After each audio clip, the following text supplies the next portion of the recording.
Nou ja, dis weer tyd om te sê welkom as jy ingeskakel het op ons aanlyn diens via Facebook of YouTube. Maak ook gebruik daarvan om dit aan te stuur vir iemand wat jy dink dit dalk nodig het. Ek is so dankbaar, ons kry elke week boodskappe dat mense vra ons asseblief moet volhou met die aanlyn dienste. Dit het natuurlik nou begin met COVID, maar daar is nou soveel mense landwyd en wêreldwyd wat kyk dat ons nie nou enige verandering daaraan wil maak nie en net ons dankbaarheid uitspreek dat dit vir mense 'n manier is om die woordverkondiging te kan hoor en ons dank aan die Here vir 'n wonderlike geleentheid wat geskep is uit die verleentheid van COVID. Kom ons word saam stil, begin ons diens met 'n wotum. Aan my is alle mag gegee in die hemel en op die aarde. Gaan dan na al die nasies toe en maak die mense my disippels. Doop hulle in die naam van die Vader en die Seun en die Heilige Gees en leer hulle om alles te onderhou wat ek julle beveel het. En onthou, ek is by julle al die dae tot die volëinding van die wêreld. Amen. Geliefdes, genade vir julle en vrede, dit kom van God, ons Vader, en van die Here, Jesus Christus, deur die kragtige werking van die Heilige Gees. Kom ons gebruik die geleentheid om saam te bid. Here, baie dankie vir die geleentheid via die internet, om met u woord by mense uit te kom. Ons bid dat u ook by elkeen sal wees binne hulle bepaalde omstandighede. Dankie ook vir die erediens geleentheid in die gemeente. Ons bid dat u dit alles sal seën. Here, dan is ons gebed dat u verheerlik sal word deur die feit dat ons in u glo, dat ons bely dat ons in u glo, die feit dat ons afhanklikheid van u bely, die feit dat ons u sien as lewende en enigste Here. Here, as ons vandag met die woord besig is en ook 'n bietjie dink oor die Christendom in vergelyking met 'n ander sogenaamde godsdiens, die Boeddhisme, wil ons bid dat u ons sal lei deur die Gees, dat daar geen gees van veroordeling sal wees nie, maar wel 'n nugter gees van beoordeling en dat ons altyd op die Heilige Gees kan reken om ons daarin te lei. Ons bely ons swakheid, ons tekortkominge, ons afhanklikheid, maar ons bely ook dat ons gered is uit genade en dat u die lewende en enigste Here en God is en in Jesus Christus ons koning en verlosser is. Hoor ons asseblief. Amen. Geliefdes, soos gebruiklik wil ek sê 'n kort inleiding. In 1963 was ek in graad 1 en het ek een middag by die huis gekom van die skool af en ek het gewag tot aandete. Daai tyd was daar nog nie televisie nie, so mense het nog aandete om die tafel geëet en ek het toe tydens aandete volgens my ouers 'n baie belangrike aankondiging gedoen. In die volgende woorde: almal in hierdie huis praat verkeerd. Dit is nie huis en muis nie. Dit is huis en muis. Nou waarom? Die herinneringe van 'n goeie klompie jare gelede. Want vandag praat feitelik almal in die hele wêreld verkeerd. Hulle praat nou nie noodwendig van muis in huis nie, maar hulle praat van Boeddhisme as die 4de grootste godsdiens in die wêreld. Terwyl die feite is dat Boeddhisme is nie 'n godsdiens nie. Binne die Boeddhisme ken hulle nie 'n God nie. erken hulle nie 'n God nie, aanbid hulle nie 'n God nie en volg hulle nie 'n God nie. Boeddhisme sal beter beskryf word as 'n filosofie of 'n lewensbenadering en met 'n gepaardgaande lewenswyse. Ons kom later by die rol van die Boeddha. Maar Boeddha is beslis nie 'n God nie en word ook nie binne Boeddhisme so gesien nie en word nie op enige manier aanbid nie. 4 redes waarom dit noodsaaklik is om bietjie meer te weet van Boeddhisme. Die eerste is, daar is na raming 500 miljoen Boeddhiste in die hele wêreld. Die eerste rede, hoekom ons daarvan moet weet. Die tweede is, Jesus se opdrag, gaan dan na al die nasies toe en maak die mense my disippels en leer hulle van my.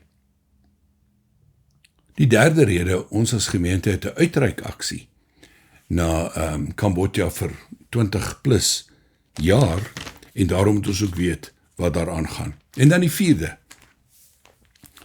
daar is wesenlike verskille tussen Christendom en Boeddhisme en dis belangrik om van daardie verskille kennis te neem vir watter rede? Om Christenskap beter te verstaan.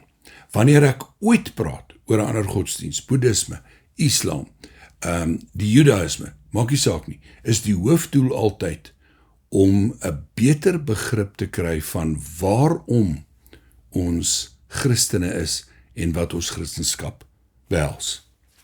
Nou, Dominee Werner het verlede week 'n uitstekende oorsig en wat my betref geheel beeld gegee van die verskil tussen die wêreld se groot godsdienste en Christendom, onder andere ook Boeddhisme genoem, en hy was natuurlik wys genoeg om nie na Boeddhisme te verwys as 'n godsdienst nie, net gesê daar word so daarna verwys, maar dat daar nie sprake van 'n godheid in Boeddhisme is nie.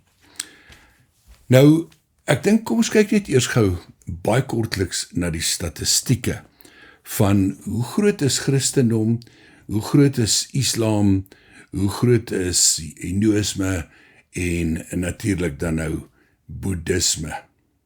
500 miljoen Boeddhiste in die wêreld. Dis 6% van die hele wêreldbevolking. Dan in Kambodja, waarop ons vandag fokus, is daar van hierdie 500 miljoen Boeddhiste, is daar 14 miljoen Boeddhiste. Maar 'n belangrike syfer is dat in Kambodja is 97% van die bevolking Boeddhiste. Dit net baie belangrike agtergrond. Dan ons eerste hoofpunt, baie kortliks. Ons as gemeente het 'n uitreikaksie in Kambodja vir 20 plus jaar. Dit behels die volgende, 'n voltydse sendeling, Jean Marie Jooste, sy het hier in die gemeente groot geword, na die kerkraad toe gekom op stadium en gesê dat sy nie net 'n roeping het om 'n sendeling te word nie, maar 'n baie spesifieke roeping om 'n sendeling in Kambodja te word. En ons as kerkraad het besluit om haar te ondersteun. Nou, daar's meer as 'n manier om sending te doen of uitreik. Die een manier is, jy stuur predikers op 'n kort termyn na plekke toe, en dit is glad nie verkeerd nie, ek beoordeel dit glad nie negatief nie, ek noem dit net in teenstelling met wat ons doen. Jy stuur iemand, hulle gaan preek op 'n klompie plekke, gewoonlik deur middel van 'n tolk, en kom dan terug, en, nou ja, dit het sy waarde. Maar tweedens wil ek noem, dat wêreldwyd is daar bevind dat die mees beproefde of beste metode om sendingwerk of uitreikwerk te doen, is dat 'n sendeling of 'n gestuurde deel sal word van 'n bevolkingsgroep. Deel sal word in die sin van hulle kultuur leer ken, hulle taal absoluut bemeester en praat. En dan, nie net van plek tot plek gaan en bekeringsboodskappe lewer nie, maar opvolgwerk doen en die mense, die plaaslike bevolking op te lei om dan self die boodskap verder te dra. Nou kan jy jouself voorstel die vermenigvuldigingseffek. Mens kan vir jouself sê, hoe kan een persoon by 14 miljoen boeddhiste in Kambodja enigsins 'n verskil maak? Wel, dit gaan nie oor een persoon nie. Dit gaan oor een persoon wat by 10 persone uitkom, en daai 10 persone kom by 10 ander persone uit, en daai 10 ander persone kom by 10 ander persone uit, en op die ouend sit jy met honderde, duisende mense wat bereik word, en dan self, in hulle eie taal, in hulle eie kultuur, die boodskap van Jesus Christus verder dra, die groot sendingopdrag. Ons gaan net na hierdie eerste punt van my, kyk na 'n kort video-insetsel met 'n boodskap van Jean-Marie Jooste, ons sendeling in Kambodja, waarin jy daarop kan let dat sy weer beklemtoon hoe sy te werk gaan, hoe sy predikante, pastore, lidmate van gemeentes en so meer oplei en hulle die boodskap verder dra. Baie belangrik om te let op daardie werksmetode. Die derde wat ek wil noem oor ons uitreikaksie is dat die projek word gefinansier deur vrywillige bydraes. Dit kom nie uit die normale bydraes van lidmate in die gemeente nie. As jy die getalle wil hê, die syfers en so, en ek gaan nie dit hierso noem nie, absoluut baie welkom om die in fynste detail daarvan in die kerkkantoor of by die kerkkantoor by ons gemeentebestuurder te kry. Die projek word gefinansier, soos ek sê, deur vrywillige bydraes. Ons noem dit ons geloofsoffer. 'n Geloofsoffer is 'n commitment wat 'n mens maak om te sê, ek wil vir hierdie saak bydra naas my gewone bydra, en dit word dan ook so gemerk en so geadministreer, en as jy dit graag wil doen, ons gaan nie vanoggend weer blaadjies uitdeel nie, maar kan jy direk met die kerkkantoor skakel en sê, ek wil graag by hierdie projek betrokke raak, en ek wil graag 'n sekere bedrag, en dit word heeltemal anoniem hanteer, bydra as geloofsoffer tot die Kambodja uitreik projek. Dan baie kortliks 'n vierde en laaste punt, hoe kan 'n mens hierdie uitreikaksie van ons gemeente ondersteun? Natuurlik, heel eerste, deur gebed. Maar ek wil twee aspekte van die gebed noem. Die een is om te bid, gereeld te bid, vir die projek op sigself. Ons gemeente se uitreikaksie in Kambodja onder 'n bevolking wat hoofsaaklik 97% boeddhiste is. Tweedens natuurlik om ook te bid vir Jean-Marie. Dis 'n geweldige uitdaging om jou land, jou familie, jou vriende, jou alles hier te los en voltyds in Kambodja te gaan lewe en werk. Kom ons bid vir Jean-Marie as persoon en in haar werk. Derdens kan jy finansiële bydrae maak, daaroor het ek klaar gepraat. Vierdens, as jy wil, kan jy vir ons jou e-posadres deurgee, en dan kan jy eenmaal per kwartaal Jean-Marie se nuusbrief per e-pos ontvang. In 'n tweede hoofpunt gaan ons nou kyk na die kort insetsel van Jean-Marie met haar boodskap uit Kambodja.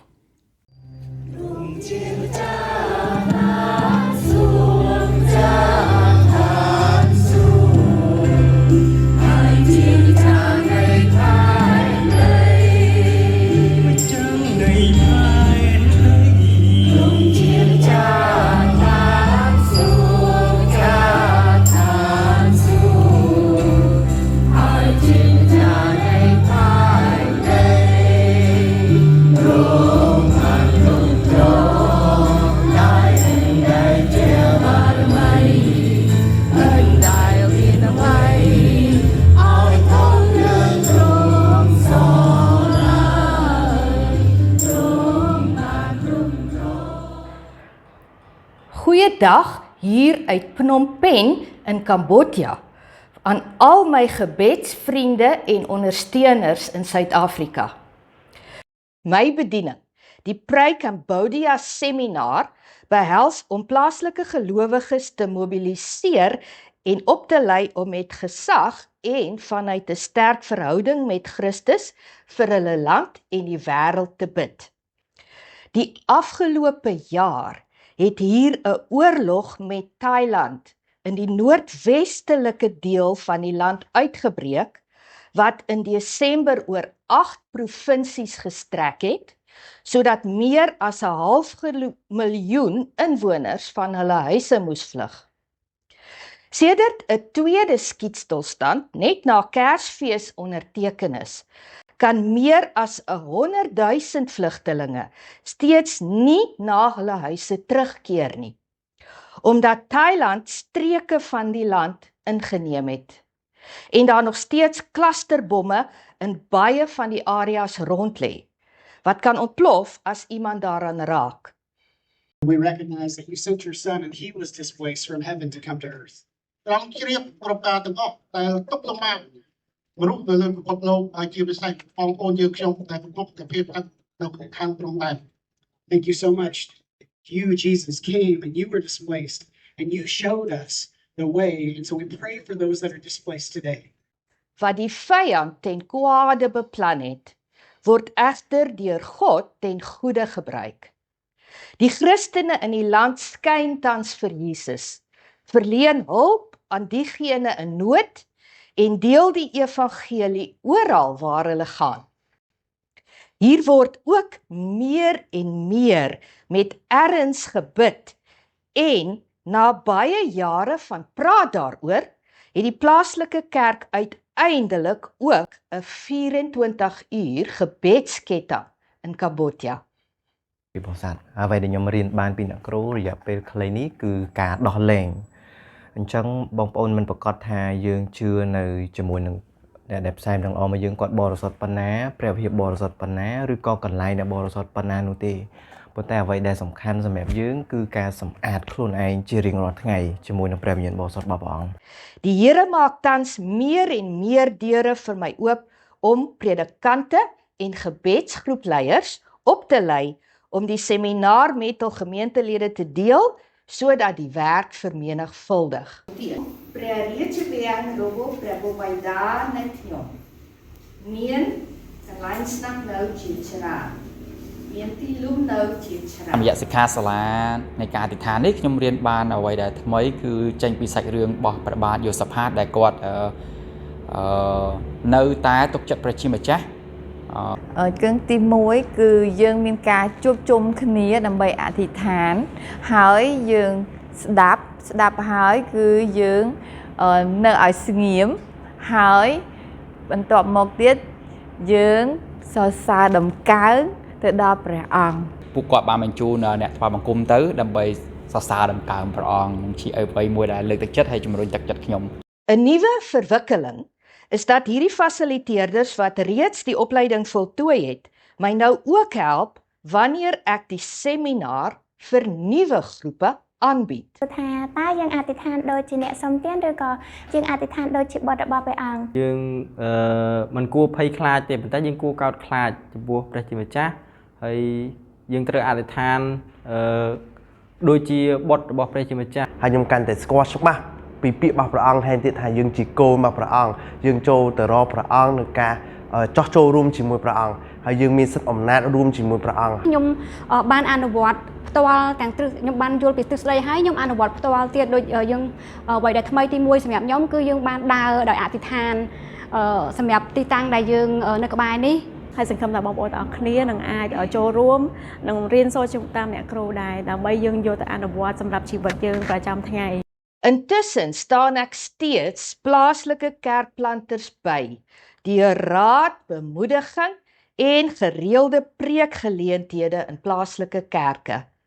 En word 'n video-opname met 'n preek wat ek deel steeds maandeliks op sosiale media gedeel.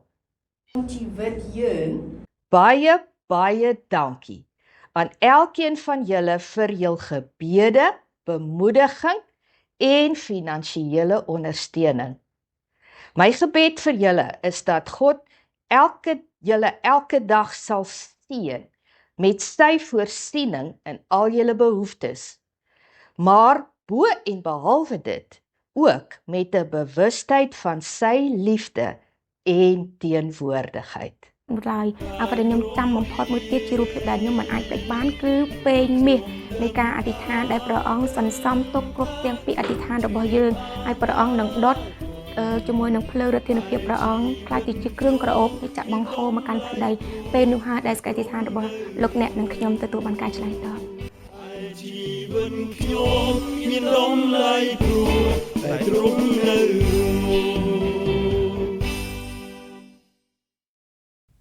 Ons derde hoofpunt, boeddhisme in 'n neutedop. En ek dink dit is belangrik en sinvol om dit in 'n neutedop aan te bied. Die Boeddha. En baie mense het al beelde gesien van die Boeddha, dit kom oral in tuine voor en so meer. Maar wie is die Boeddha?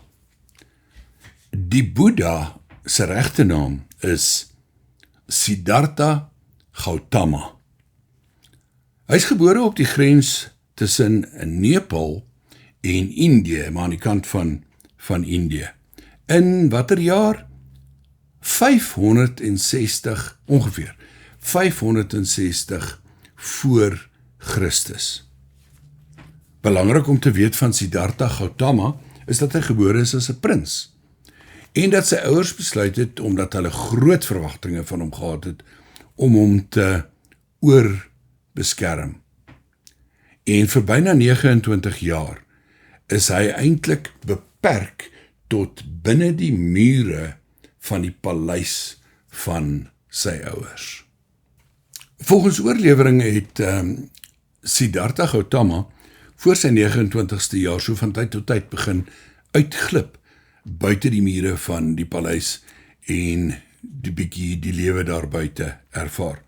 Maar op 29 het hy amptelik uitgegaan en hy het die regte lewe buite die beskermde wêreld waarin hy groot geword het, beleef. Hy was geskok, hy was getraumatiseer, veral deur twee aspekte, lyding en onreg. En toe het hy op 'n soektog gegaan en hy het gesê, hy soek antwoorde, hy soek verklarings. Waarom is daar soveel lyding? Waarom is daar soveel swaar kry? Waarom is daar soveel onreg? Wat lê agter dit? Hierdie soektog van hom duur 6 jaar. Uiteindelik gaan sit hy weer eens volgens oorlewering onder 'n vyeboom en hy sê hier gaan hy nie opstaan voordat hy nie insig gekry het nie. Voordat hy nie die antwoorde gekry het op die raaisels van die lyding van hierdie lewe nie. Voordat hy nie 'n soort van 'n verligting ervaring beleef het nie. En na 'n tyd lank, op 35, vind hy dit. En wanneer hy hierdie insig of verligting vind, dan word hy die Boeddha. En dis wat die woord beteken. Die Boeddha beteken die verligte een. Geen God nie, 'n mens, Siddhartha Gautama, wat na 'n 6 jaar lange soektog na verligting, volgens hom die verligting bereik het, en daarom die verligte een is, die Boeddha. Ek herhaal dit doelbewus. Tot watter insig het hy gekom? Nou ja, mens kan nou baie daaroor lees, daar's baie daaroor geskryf, maar ek dink dit is eintlik belangrik om dit net weer eens in 'n neutedop te verduidelik. Hy het tot die insig gekom dat 'n lyding en onreg word veroorsaak deur mense se begeertes, veral verkeerde begeertes op verskeie vlakke vir materiële besitting, seksuele begeertes en so meer, en so meer, en so meer, en so meer. En dat 'n mens hierdie begeertes moet afsweer. En indien jy dit in jou leeftyd, en dis belangrik, nie reg kry om hierdie begeertes volledig af te sweer nie, dan sterf jy. Maar dan word jy gereïnkarneer, reïnkarnasie, jy word weer 'n keer gebore en jy word weer 'n kans gegee om hierdie begeertes af te sweer totdat jy uiteindelik tot die punt van volkome vrede kom. En daardie toestand van volkome vrede word binne die boeddhisme genoem nirvana. Die staat van nirvana.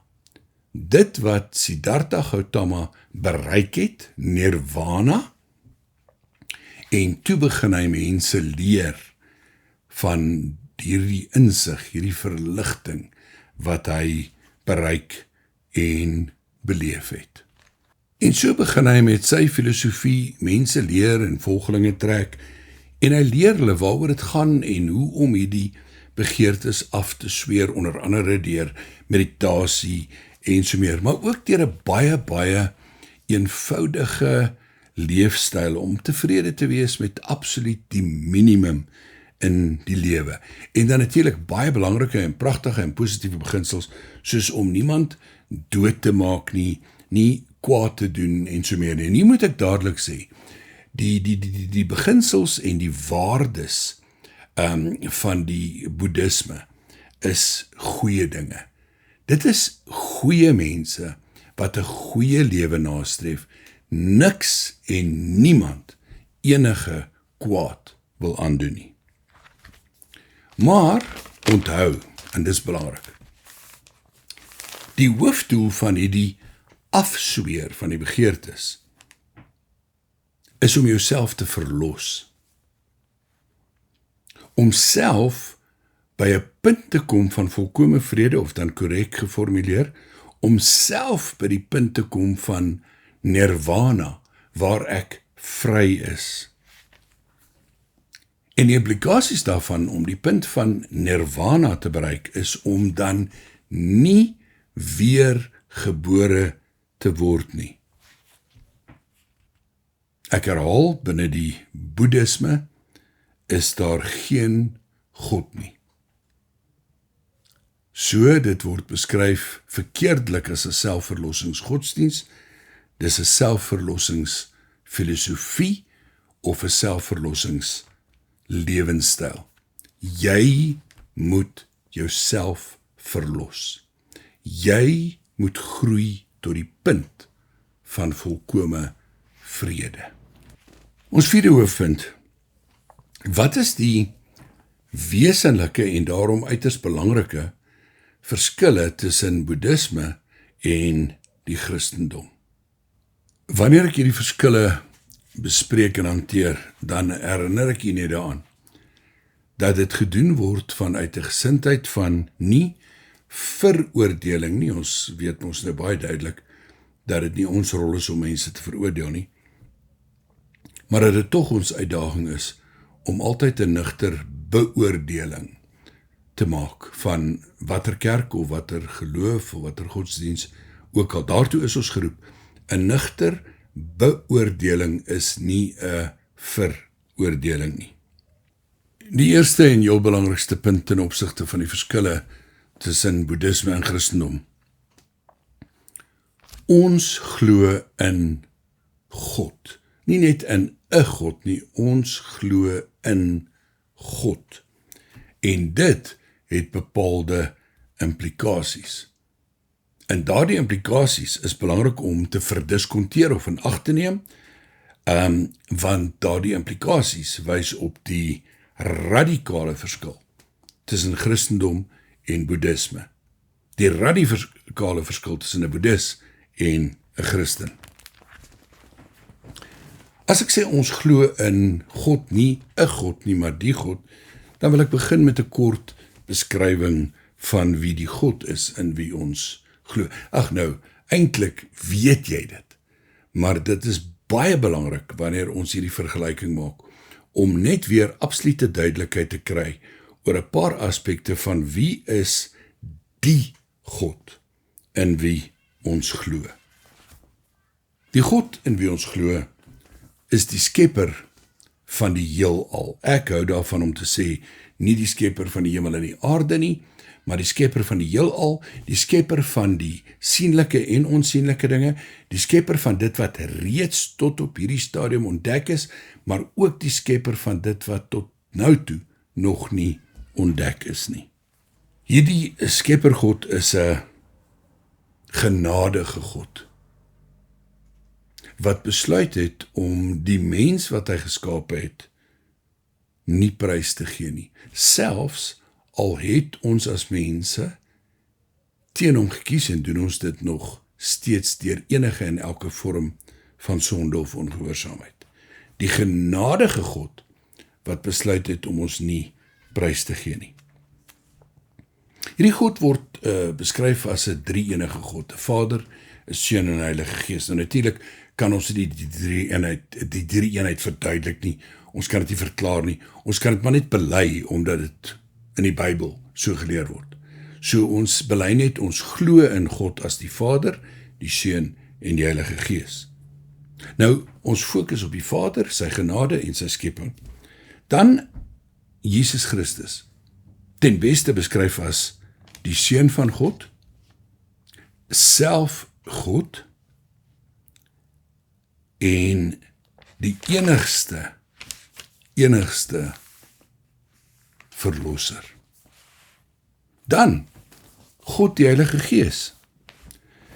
Die Heilige Gees wat uitgestort is en wat ons lei in veral die volgende, om ons te oortuig van die waarheid. Ons bely dat ons nie self tot die insig en tot die waarheid kan kom nie, maar dat die Heilige Gees ons die vermoë gee om te onderskei en te besef wat is waar. Om te glo. Geloof is nie 'n verdienstelike daad nie. Dit is 'n genadige gawe van die Heilige Gees om hierdie oorgawe te kan maak en in God te glo. Die Heilige Gees speel 'n rol om ons te oortuig dat die Bybel en dit wat ons daarin lees, die woord van God is. Een van die baie mooi boeke wat geskryf is God se woord in mense taal. Ons weet is mense wat dit geskryf het. Mense soos Paulus en so meer. Maar ons glo dit is God se woord in mense taal. Om die Bybel te verstaan. En dan, een van die belangrike rolle van die Heilige Gees is om ons te lei, om te onderskei tussen reg en verkeerd. Ons het die woord wat vir ons riglyne gee, maar daar is ook 'n diep aanvoeling, hoe sterker mense verhouding met die Here is, om 'n fyner onderskeid te kan maak tussen wat reg en verkeerd is. Dit is in 'n neutedop die God in wie ons glo. Dan tweedens 'n paar baie belangrike implikasies van ons geloof in God. Die eerste is gehoorsaamheid aan God se skepingsopdrag, of dit wat ook bekend staan as die kultuuropdrag. God se woorde in Genesis gaan bewoon en bewerk die aarde, onderwerp dit, heers daaroor en so meer. Met ander woorde, in teenstelling met die leer van die Boeddhisme, om nie te onttrek aan die wêreld nie, om nie te onttrek van die samelewing. Alhoewel Jesus sê, julle is in die wêreld, maar nie van die wêreld nie, so daar's 'n onderskeid. Maar hy haal ons nie heeltemal uit die wêreld uit nie, en hy vat nie ons opdrag om betrokke te wees en 'n verskil te maak en dinge te bemeester en te verander en te verbeter, vat hy nie weg nie. Ons moet deelneem, ons moet mediese oplossings soek, ons moet sosiale oplossings soek, ons moet maatskaplike oplossings soek, ons moet politieke oplossings soek, en so meer. Dit is om deel te neem aan hierdie wêreld, en dit is in direkte kontras met die boeddhistiese leefstyl van onttrek, die begeertes afsweer, met so min as moontlik tevrede wees en self te groei na vrede. 'n Tweede implikasie van ons geloof in God is dat dit nie in die eerste plek oor my en jou gaan nie, maar oor God, en dan, en Jesus noem dit in dieselfde asem, dan ook oor ons naaste. Ons is nie hier vir onsself nie. Ons is hier omdat God ons geskep het met 'n opdrag en 'n doel en 'n plek en 'n rol om te vervul. In die eerste plek tot sy eer om hom te dien, maar ook tot diens van ons naaste in die Bybelse woorde. Op hierdie punt wil ek hê ons moet na 'n paar tekste kyk. Ek sit hulle aan mekaar, elkeen het sy eie besondere plek, maar al hierdie tekste skakel in by hierdie hooftema dat God ons geskep het met 'n doel, ons 'n rol en 'n verantwoordelikheid gegee het, dat dit nie net oor onsself gaan nie, maar in die eerste plek oor hom en ons naaste. Kom ons kyk na 'n paar tekste, meeste van hulle gaan vir julle almal baie bekend wees. Die eerste een, Matteus 22, vers 34 tot 40. Toe die Fariseërs hoor dat Jesus die Sadduseërs die mond gesnoer het, het hulle bymekaar gekom. En een van hulle, 'n wetgeleerde, het hom met 'n vraag probeer vastrek. Meneer, vra hy, wat is die grootste gebod in die wet? Jesus antwoord hom, jy moet die Here jou God lief hê met jou hele hart en met jou hele siel en met jou hele verstand. Dit is die grootste en die eerste gebod. En die tweede, wat hiermee gelyk staan is, jy moet jou naaste lief hê soos jouself. In hierdie twee gebooie is die hele wet en die profete saamgevat. Wet en profete is natuurlik 'n tegniese term vir die Ou Testament, so ons kan net sowel daar vertaal. Hiermee is die boodskap van die hele Ou Testament saamgevat. 'n Tweede teks wat ek graag wil lees, Johannes 10, vers 10b. Ek lees doelbewus net daardie een reeltjie, jy kan die groter konteks gaan lees. Maar ek lees hierdie reeltjie omdat dit so 'n direkte teenstelling met die leerstellings van die boeddhisme is. Ek het gekom sodat hulle die lewe kan hê en dit in oorvloed. Derdens 'n baie bekende en baie belangrike sleutelteks in Romeine hoofstuk 12 vers 1. En nou doen ek 'n beroep op julle broers, op grond van die groot ontferming van God, gee julleself aan God as lewende en heilige offers wat vir hom aanneemlik is. Dit is die wesenlike van die godsdiens wat julle moet beoefen. Nie verlos jouself nie onttrek jouself nie. Gee jouself aan God as 'n lewende en heilige offer.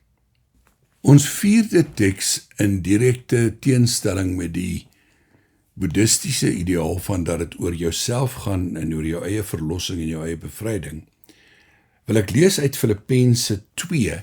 Ek gaan net vers 3 en 4 lees, maar dit sal goed wees om van vers 1 af te lees. Moet niks uit selfsug of eersug doen nie, maar in nederigheid moet die een die ander hoër ag as homself. Julle moenie net elkeen aan sy eie belange dink nie, maar ook aan die van ander. Die 5de en laaste teks wat ek wil lees, is uit Efesiërs 2 vers 8 en 9, en hier is die hoofpunt natuurlik die kontras tussen verlossing uit genade, of verlossing uit verdienste, of selfverlossing. En ek moet nou maar weer beklemtoon, binne die boeddhisme gaan dit oor selfverlossing, binne die Christendom gaan dit oor verlossing uit genade. Maar hier die baie duidelike woorde van Paulus in Efesiërs 2 vers 8 tot 9. Julle is inderdaad uit genade gered, deur geloof. Hierdie redding kom nie uit julleself nie. Dit is 'n gawe van God. Dit kom nie deur julle eie verdienste nie, en daarom het niemand enige rede om op homself trots te wees nie. Ons 5de en laaste punt wil ek beskryf as die heel belangrikste, mees wesenlike verskil tussen Boeddhisme aan die een kant, Christendom aan die ander kant. Gaan Google 'n bietjie, gaan lees, wat sê die bronne? Wat was die finale en hoogste hoogtepunt, ek wil dit beklemtoon, wat was die finale en hoogste hoogtepunt in die lewe en geskiedenis van Siddhartha Gautama, die Boeddha, die verligte een? Die hoogste punt was dat hy op 80-jarige ouderdom in 483 voor Christus gesterf het,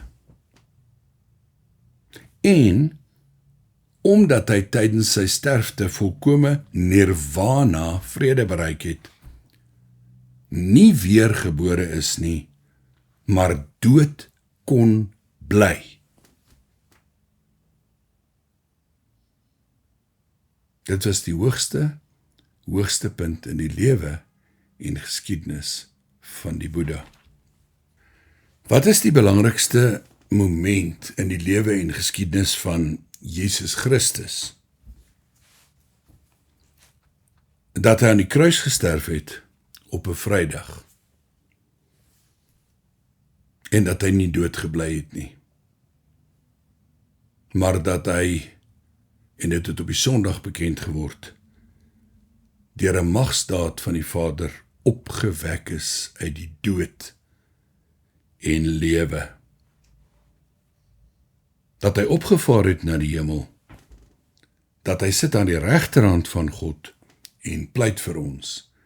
En dan herinner ek jou aan sy belofte, natuurlik Johannes 11, ek is die opstanding en die lewe.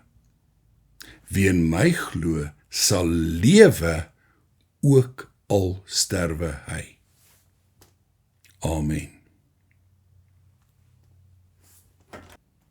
Here, nou bid ons weer vir die leiding van u Gees om hierdie boodskap wat ons gehoor het en die tekste wat ons uit u woord gelees het by ons te bevestig, by ons in te skerp, om dit te gebruik as die oortuiging dat ons glo in die lewende, die enigste en die ware God. En omdat u daar die enigste, lewende en ware God is, bring ons ook alles in ons lewens, in ons land en in ons wêreld voor u, en bid dat u ons genadig sal wees. Ons bid dat u ons gemeente en alle ander gemeentes se uitreikpogings in die wêreld sal seën. Ons bid vir die projek in Kambodja. Ons bid vir Jean-Marie Jooste as gestuurde in Kambodja, vir haar bediening, vir haar as persoon, vir haar familie en haar geliefdes. Ons bid vir ons gemeente en dat u ons sal seën en dat u ons sal gebruik. Dit alles op grond van die soenverdienste van Jesus Christus, die Here. Amen. Geliefdes, genade vir julle en vrede, dit kom van God ons Vader en van die Here Jesus Christus, deur die kragtige werking van sy Heilige Gees. Amen.